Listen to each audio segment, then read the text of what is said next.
తెలంగాణలో మంత్రివర్గ విస్తరణకు కసరత్తు జరుగుతుంది. ఇదే విషయంపై ముఖ్యమంత్రి రేవంత్ రెడ్డి దృష్టి పెట్టినట్లు తెలుస్తుంది. ఆగస్టు 15వ తేదీలోపు పూర్తి స్థాయి మంత్రివర్గం ఉండాలని రేవంత్ భావిస్తున్నట్లు సమాచారం. కానీ మొన్నటి లోక్సభ ఫలితాలపై అసంతృప్తిగా ఉన్న అధిష్టానం మంత్రివర్గ కూర్పుపై జోక్యం చేసుకోనున్నట్లు అధికార పార్టీ వర్గాలు చెప్తున్నాయి. రేవంత్ రెడ్డికి ఫుల్ పవర్స్ ఇచ్చిన అధిష్టానం ఇప్పుడు ఎందుకు జోక్యం చేసుకోబోతుంది? వాచ్ దిస్ మహా న్యూస్ ఎక్స్క్లూజివ్ స్టోరీ.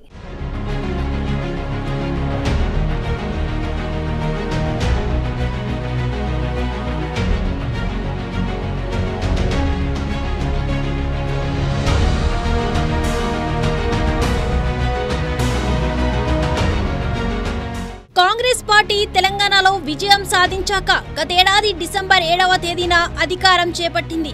ఇదే తేదీన సీఎం రేవంత్ రెడ్డితో పాటు పలువురు ఎమ్మెల్యేలు మంత్రులుగా ప్రమాణ స్వీకారం చేశారు. ప్రస్తుత కేబినెట్ లో 11 మంది మంత్రులు ఉన్నారు. ముఖ్యమంత్రి రేవంత్ రెడ్డితో కలిపి ఈ సంఖ్య 12 అయింది. మరో 6 ఖాళీలను భర్తీ చేయాల్సి ఉంది. ప్రభుత్వ ఏర్పాటు తర్వాత కీలక నేతలకు మంత్రివర్గంలో అవకాశం కల్పించారు. ఆ తర్వాత ఖాళీలను కూడా భర్తీ చేయాలని భావించినప్పటికీ లోక్సభ ఎన్నికల కోడ్ వచ్చేసింది. దీంతో కాంగ్రెస్ అధినాయకత్వం ఎన్నికలపై ఫోకస్ పెట్టి పీసీసీ అధ్యక్షుడు సీఎం రేవంత్ రెడ్డికి ఫుల్ పవర్స్ ఇచ్చింది. కానీ సీఎం రేవంత్ రెడ్డి అధిష్టానానికి ఇచ్చిన మాట ప్రకారం ఆశించిన సీట్లు కాంగ్రెస్ రాష్ట్రంలో గెలవలేకపోయింది.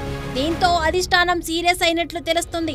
అధికారంలోకి వచ్చిన 6 నెలల్లోనే ప్రజల నుండి ఎందుకు మద్దతు కోల్పోయామని ఆరా తీసినట్లు తెలిసింది. అన్ని అవకాశాలు ఉన్నా డబల్ డిజిట్ చేరుకోకపోవడం పట్ల పార్టీ సీనియర్ల నుండి అంతర్గతంగా సమాచారం సేకరిస్తున్నట్లు తెలుస్తుంది.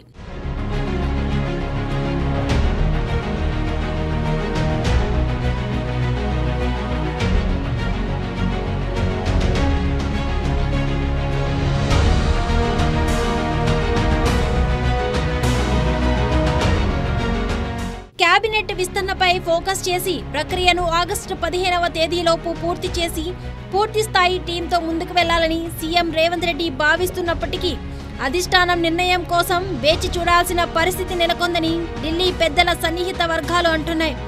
రేవంత్ రెడ్డి సొంత జిల్లాలో Mahabubnagar MLC MP Chevella MP Congress sitting MP seat Malkajgiri ఓడిపోవడం కేవలం రేవంత్ రెడ్డి నిర్ణయమని సీనియర్లు ఆల్రెడీ అధిష్టానానికి చెప్పేశారంట. దొరికిందే ఛాన్స్ అంటూ సీఎం రేవంత్ రెడ్డి ఒంటెద్దు పోకడ ఎక్కువైందని, ఆయన సొంత నిర్ణయాల వల్ల పార్టీ పరిస్థితి రానున్న రోజుల్లో ఇంకా దిగజారే పరిస్థితి ఉందని, ఇలా ఉన్నవి లేనివి వాళ్ళ అసంతృప్తి అంతా అధిష్టానానికి ఏకరవు పెట్టుకున్నారని సమాచారం. రేవంత్ ఉమ్మడి నిర్ణయం మేరకే కట్టుబడి ఉండేలా అధిష్టానం కలుగ చేసుకోవాలని విజ్ఞప్తి చేశారంట. దీంతో మంత్రివర్గ కూర్పుపై అధిష్టానం జోక్యం చేసుకోనున్నట్లుగా తెలుస్తుంది. కుల సమీకరణాలు, సీనియారిటీ, సిన్సియారిటీ పరిగణలోకి తీసుకోవాలని కాంగ్రెస్ హైకమాండ్ భావిస్తున్నట్లు సమాచారం.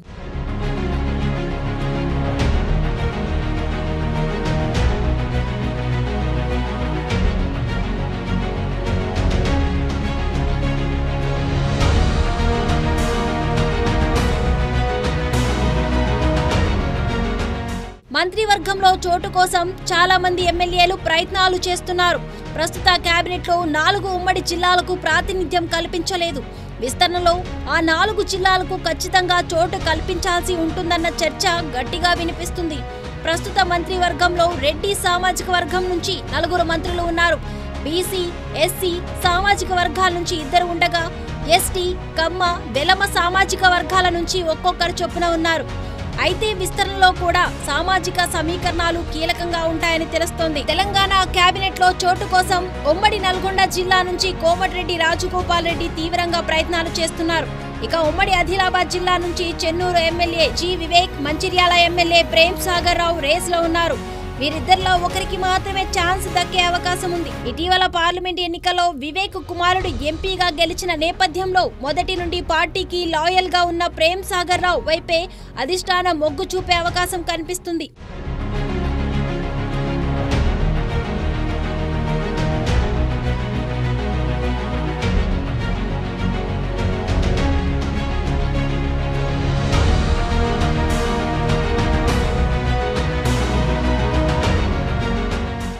ఉమ్మడి నిజామాబాద్ హైదరాబాద్ జిల్లా నుంచి సీనియర్ నేత సుదర్శన్ రెడ్డి రేసులో ఉన్నారు. అయితే ఎల్లారెడ్డి నుంచి గెలిచిన మదన్ మోహన్ రావు కూడా తన వంతు ప్రయత్నాలు చేస్తున్నారు. ఈ జిల్లా నుంచి ఒకరికి బెర్త్ కన్ఫర్మ్ అయ్యే అవకాశము దాదాపుగా ఉంటుంది. ఇక గ్రేటర్ హైదరాబాద్ నుంచి ఒకరికి అవకాశం ఇవ్వాలని కాంగ్రెస్ అధినాయకత్వం భావిస్తుంది. అయితే ఇక్కడ పార్టీ తరపున ఇటీవల జరిగిన అసెంబ్లీ ఉప ఎన్నికలో కంటోన్మెంట్ స్థానం నుంచి గెలిచిన ఏకైక ఎమ్మెల్యే శ్రీ గణేష్.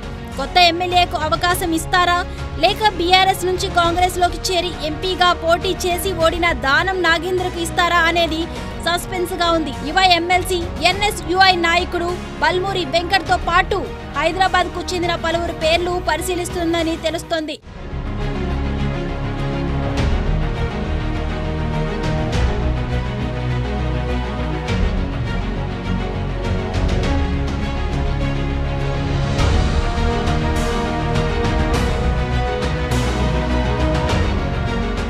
మంత్రివర్గ విస్తరణలో ముదిరాజు సామాజిక వర్గానికి చెందిన ఎమ్మెల్యేకు కేబినెట్ బెర్త్ దక్కే అవకాశం ఉందన్న వార్తలు గట్టిగా వినిపిస్తున్నాయి. ఈ కోణంలో మక్తల్ ఎమ్మెల్యే శ్రీహరి పేరును పరిశీలిస్తున్నట్లు తెలుస్తుంది. ఇక ఎస్టీ సామాజిక వర్గానికి చెందిన మరో ఎమ్మెల్యేకు మంత్రివర్గంలో చోటు కల్పించే ఛాన్స్ ఉంది. అయితే ఉమ్మడి నల్గొండ జిల్లాకు చెందిన ఎమ్మెల్యే బాలునాయక్ పేరు ప్రముఖంగా వినిపిస్తుంది. ఆదివాసీలకు మంత్రివర్గంలో చోటు కల్పించడంతో ఎస్టీలో మెజార్టీగా ఉన్న లంబాడీ ఓట్లు లోక్సభ ఎన్నికల్లో బీజేపీకి వెళ్లాయని పార్టీ వర్గాలు గుర్తించారట. దీంతో లంబాడీ ఎమ్మెల్యేకు మంత్రివర్గంలో చోటు కల్పించాలని భావిస్తున్నట్లు సమాచారం.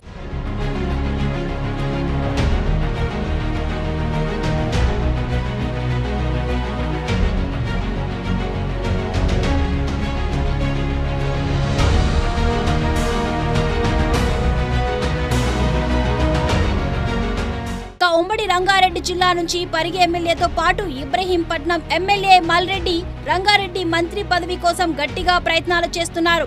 సీనియర్ నేతలు కావడంతో వీరిలో ఒకరికి ఛాన్స్ దక్కవచ్చన్న టాక్ కూడా వినిపిస్తుంది. ప్రస్తుత కేబినెట్ లో మైనార్టీ వర్గాలకు చెందిన మంత్రి లేరు.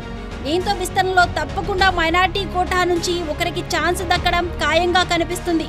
అధిష్టానానికి విధేయుడైన షబీర్ అలీ అందులో ముందు వరుసలో ఉన్నారు. బీఆర్ఎస్ నుంచి కాంగ్రెస్ పార్టీలోకి పలువురు ఎమ్మెల్యేలు వస్తారన్న వార్తలు జోరుగా వినిపిస్తున్నాయి. వారిలో నుంచి ఒకరికి బెర్త్ దక్కవచ్చన్న చర్చ కూడా తెరపైకి వస్తుంది. కొత్త పాత జోడీతో పూర్తి స్థాయి తెలంగాణ కేబినెట్ కొలువు తీరే అవకాశం ఉందన్న విశ్లేషణలు వినిపిస్తున్నాయి.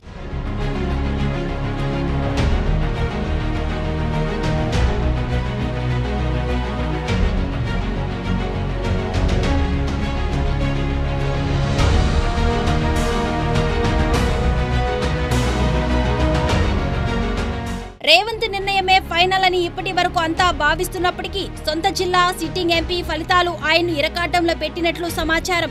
ఆయన్ను మొదటి నుండి అంతర్గతంగా వ్యతిరేకిస్తున్న సొంత పార్టీ సీనియర్ నేతలు పోటీ పడి మరీ ఉమ్మడి నల్గొండ, ఖమ్మం స్థానాల్లో అభ్యర్థులను భారీ మెజార్టీతో గెలిపించుకున్నామని అధిష్టానంతో శభాష్ అనిపించుకున్నారట. అయితే వచ్చే ఎన్నికల నాటికి కేంద్రంలో పాగా వేయాలని కృత నిశ్చయంతో ఉన్న అధిష్టానం నేతల సమన్వయంపై దృష్టి పెట్టనున్నట్లు తెలుస్తుంది. ప్రయారిటీని బట్టి ఎవరికి కేబినెట్ బెర్త్ దక్కుతుందో రాబోయే రోజుల్లోనే వీటిపై మరింత క్లారిటీ వచ్చే అవకాశం ఉంది.